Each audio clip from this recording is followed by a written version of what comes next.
I'm assuming that you've created some awesome content and now you're looking to engage students on a different level so that they can give you some feedback and you can see where they are with the learning, even though that's happening probably asynchronously. So here we go. Let's jump into Edpuzzle right now.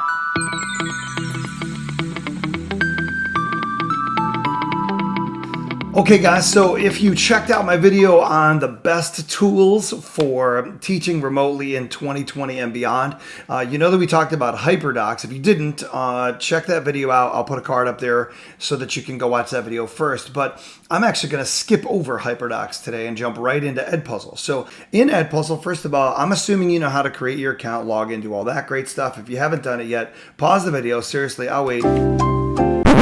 Great. Okay, so what I'm going to do is I'm going to click on content here. And on the left-hand side, you can set up a curriculum or one through your school, but here it just says my content. So these are things that I've already created, and I'm going to scroll down and have you take a look at a couple of them. The first one is on this video on cymatics. Now, this video is absolutely insane. A bunch of scientists went and set some really cool things to music, and as the music changes, the special effects change. So what I'm actually doing with this is I start the year off with a science process type unit. It's short, but I'm just getting at the fact that do the kids understand what it's like to think like a scientist, to experiment, to form hypotheses, and those types of things. I'm a science teacher. So as the video plays, and I'm going to go ahead and play some of it for you here, what you see on the bottom is I've actually put in these questions that pauses the video. And there's a lot of different things you can do. You can see them all listed on the timeline over to the right. So I'm just going to skip way ahead to the first one. And you can hear a little bit of it playing, and it pops up this open-ended question. It just says, take a moment and record some of the things that you've observed. See, observation is key in the scientific method about the sound experiment so far. Think you're actually watching sound. That's kind of weird, your eyes and your ears. So what are they noticing about the video? I'm just looking to see what types of information am I going to get from these students about the skill of observing, so it'll let me know a little bit better what I need to teach them. So I'm going to go ahead and go back. I have this set up so that students can't skip the video until they answer the question. So I'm just going to go back so you can see this a little bit. What I'm really looking for here is to introduce the concept of not only observation, but waves. So I do a demonstration in class along with this with a straw, and I make goofy faces and cool noises, but I'm really after the fact, can they observe? Because that observational skill I'm going to draw on in my in-class, in-person demonstration if I haven't already done it yet. So I'm going to go ahead and skip this because this is just in my mode, and you'll see it just go ahead and it goes right back to the video. Now I've inserted a bunch of other things in here. So I have this question, why do you think that it's rhythmic? So I'm just getting at the fact that waves repeat themselves, but kids don't know that yet, all right? And I'm just going to keep popping through here. Really awesome things going on here with all sorts of different media. And you can see the waves forming, things like that. So kids would actually get hit. These questions would pop up and they have to answer them as they go. And then on the back end, I see what all the kids put in there. So in this case, I'm just using it sort of like a pre-test to see what they already know, to get them thinking and to reorient them towards the scientific process. Okay, so that's one example. And this would be done, I can do this in class in small groups if I have all my students. I can assign this as a homework to do if they're at home on a day when I'm at school, or maybe we're totally remotely. It doesn't matter. This is just a tool now for me to take the learning and get it out of my classroom, or not tied directly to what I'm doing, but yet I can get the data whenever I want and follow up. All right, so that's the first example. And I'm going to click on content. I'm going to go back to my content. And this time I want to show you just a slightly different example. So Shaquem Griffin is an NFL defensive player. And what's interesting about Shaquem Griffin is he was born with amniotic band syndrome, which is the majority of his fingers were cut off from blood flow while he was developing in his mother's womb. And so he ended up having some surgery to remove the remaining digits to get rid of the pain, but he still made it into the NFL, plays for the Seattle Seahawks. But the point that I want to make is later on in the year, I do a robotic hand project where the students actually are building a hand and we code it on a Lego system. But what I want to start that off with is one, all good engineering design is based on empathy.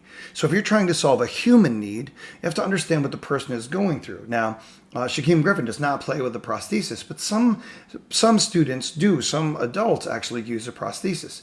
And so what do we want to be thinking about, what it's like for them? So you'll notice that these questions that I've popped in here, and this is done on ESPN, amazing, amazing story. Get a chance to watch that one. But so they're talking about his parents and what was it like for them as they see their boy struggle. And then later on, if I skip this one,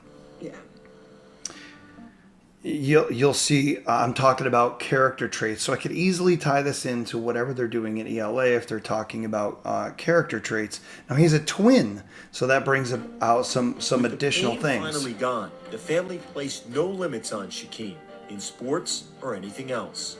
Everything he wanted to do, it was like, well, we're going to test it out. Until I can find a way you can do it on your own.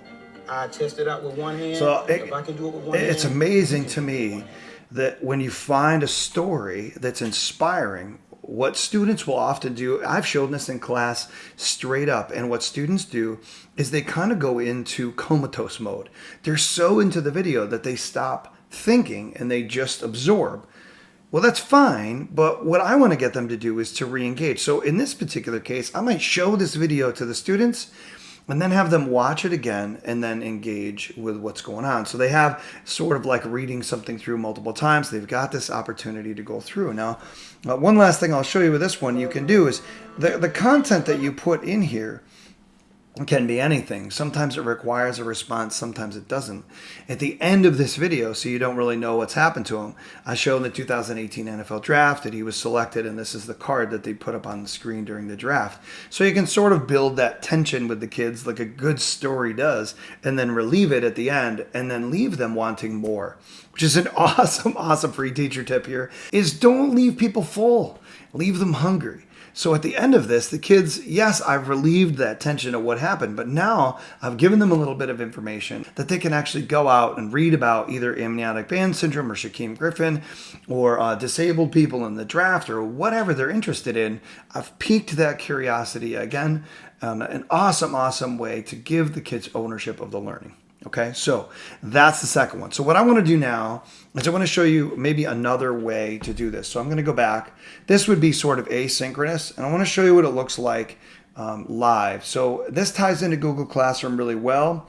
I'm going to go back to this, just whatever other ones I have here. Say the bullfrog dissection. I haven't thought about this one, but if I click on it, I don't have anything in here because I don't really care if the kids respond.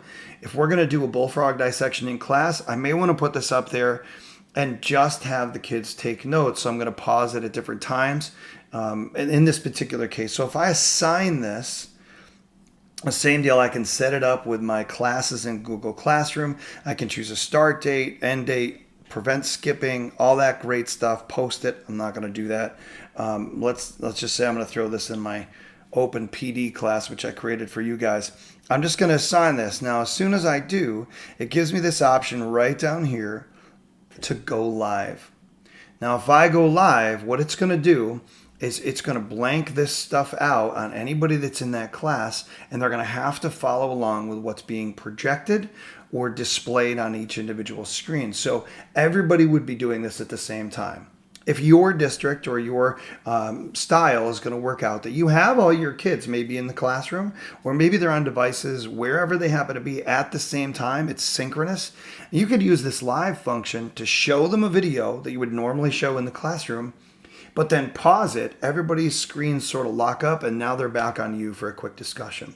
Okay, so maybe that's one additional way you can use Edpuzzle live, and so now maybe I'll go through and show you a little bit of what happens on the back end. So what I'm going to do this time to have you see the back end is I'm going to go to My Classes. So when I go to My Classes, you can see that I've assigned a couple of different things to this particular class, but I'm going to go with no due date, just things that I put out there. And so the incredible story of Shaquem Griffin's right here, 115 new answers. This is not one that I graded. We just had some conversation about it. So it says I have these answers to grade. But if I go down and I just click on one student, it actually gives me all of their answers in one line, or I can actually choose one particular question. So this open-ended question says, think about how a loss like Shaquem's impacted his parents. So it's not just the person who, is directly impacted. Things that happen to us happen to others as well. Don't just say it was tough for them. So I'm coaching them on the type of response I'm looking for. In what ways, specific ways, might life for them have changed as well? So you're dealing with a child, and the adults' lives are going to change around that. So that may be something I want them to think about when we go to design that hand. So I can then just go ahead and click on those 16 answers that I have, and all of the students' responses are right here. And I can quickly see that the student right here took a lot more time in crafting their response than maybe this student right here did. That may be a quick red flag or a quick coaching point if it's early in the year to talk to that student about, hey, can we restate the question? If we're going to make a claim, did you use some evidence from the video? Did you engage some emotion there? Did you think about it? Whatever I might be looking for, that can go in. Okay. So this is just one way that you get information on the back end of Edpuzzle and how you might use that in a class situation.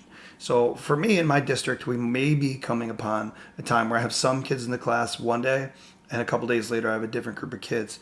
This is one way that I can use my in-class time to individually coach each kid on the type of answers, what they thought, the places where they misunderstood. And then I can go back and I can create the same video in a slightly different way. So one last point here. This particular one that I showed you at the very beginning, where did it go here? So the cymatics video. If I have a follow-up video that's very similar to this, if I've got a group of students who are struggling with the basics, then I can actually just remix this assignment and take these questions down a little bit and not challenge them quite as much. Or on the other end of the spectrum, if I have students who are extremely bright and they're nailing all the easy stuff, they got all the vocabulary, now I can maybe get at some of those higher order thinking skills and more challenging questions in the video and just give them a separate assignment, although they're all watching the same video.